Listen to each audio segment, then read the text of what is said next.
Welcome. Welcome to another chronicle in healing, another chapter. Here we have in front of us the Usha Research Institute. The Usha Research Institute is located on the north coast of Honduras, which is a country in Central America. We chose this area because we have thermal waters here.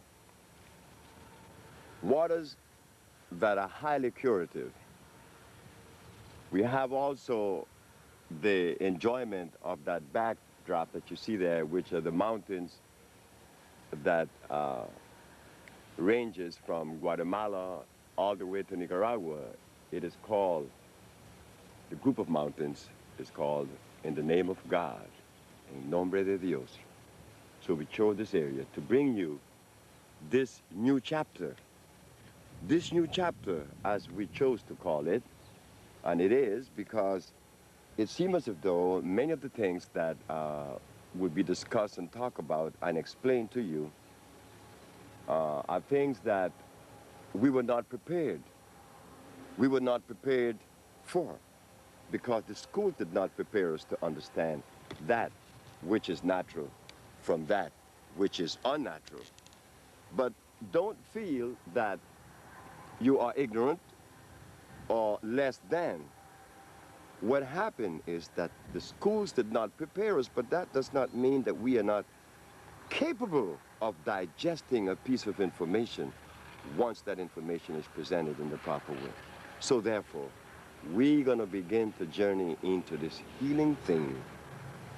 This healing journey that has been approached by so many different ways and by so many people since time immemorial. Today, we're gonna try to decipher the undecipherable for you, that we could journey on a better footing, understanding what is health, what is healing, and how does the human body interrelate with these things we call plants.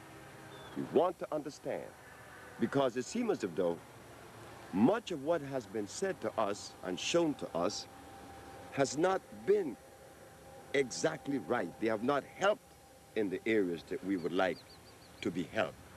So we're going to take our time and we're going to walk through this thing, of course. You're going to see things that you have not seen before, because as I look at the menu of the American herbal position, many of the herbs that we use here in Usha are not mentioned in any of those books. And many of the herbs that are mentioned in those books are hybrid, meaning that they are artificial. And this is the reason why we fall short of the goal. The goal is receding faster than we could run. So please, let us take our time and walk into this thing. We're gonna talk about the things that we need to hear, and we're gonna explain the things that were not explained. So just take our time. So as we carefully enter this most tedious journey, not a difficult one, just tedious, but we all are capable of understanding the contents of this particular program or position. Sure we are. We have a brain. We could think well. Only we, the individual, or you, the individual, could determine really what it is that you feel, what it is you see. No one sees from behind those eyes but you. So we know that this subject fits within this cosmic order, and that we, being a product of cosmogony or life itself, sure we'll be able to understand the things about life when they are presented. So let us go first into the history of medicine. According to the history of medicine, it began in Egypt. with Imhotep I. Then it came down to Mr. Hippocrates, and it filtered down to Mr. Claudio Galen.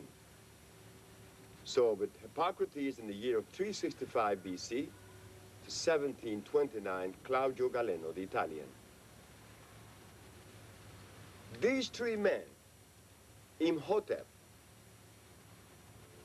Hippocrates, and Claudio Galeno, had something in common. They all used the same substance. They all followed the same platform. They took the same position. Because during that period of time, that time in history, naturally, there were not in existence at that time the chemicals that we are presented with today. They were only plants. But the history shows that they cured every disease known to man. So if this is true, then what happened between that time and now that things seem to be so difficult? Instead of us being useful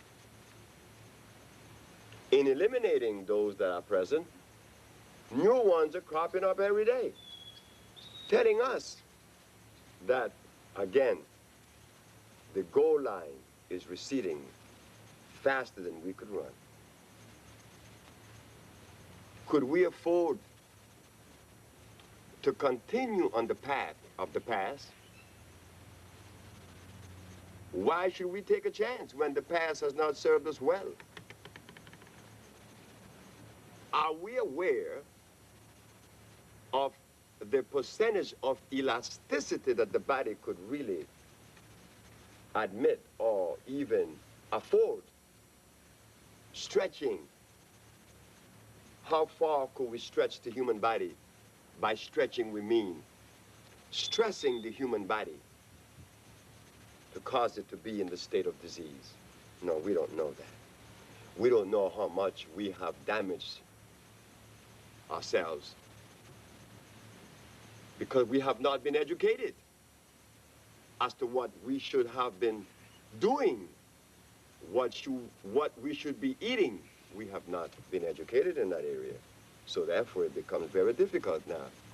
But even though difficult, as I said, everything seemed to be easy in deciphering and analyzing once we put into motion that part of us that the philosophers try to deny, the part they call common sense. Common sense tells us that if Hippocrates, Imhotep, and Claudio Galeno, not necessarily in that order, but the three men used herbs and that they were successful in reversing disease, what happened now? Not only have we failed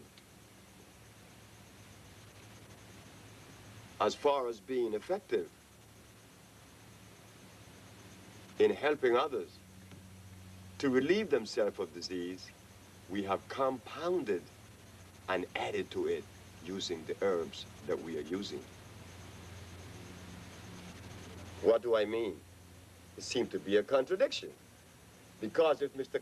Imhotep I, Claudio Galeno, and Hippocrates use herbs, and herbalists today are using herbs, why aren't they as successful as Claudio Galeno and the rest? That is the common sense part of it. If they cure, we should. Why aren't we? Well, we were removed from the rhythm of life. We were removed from the path that helps us understand those things that are natural from those things that are unnatural. Because if those three doctors used these herbs 2,000 years ago and were successful, we in modern times should be even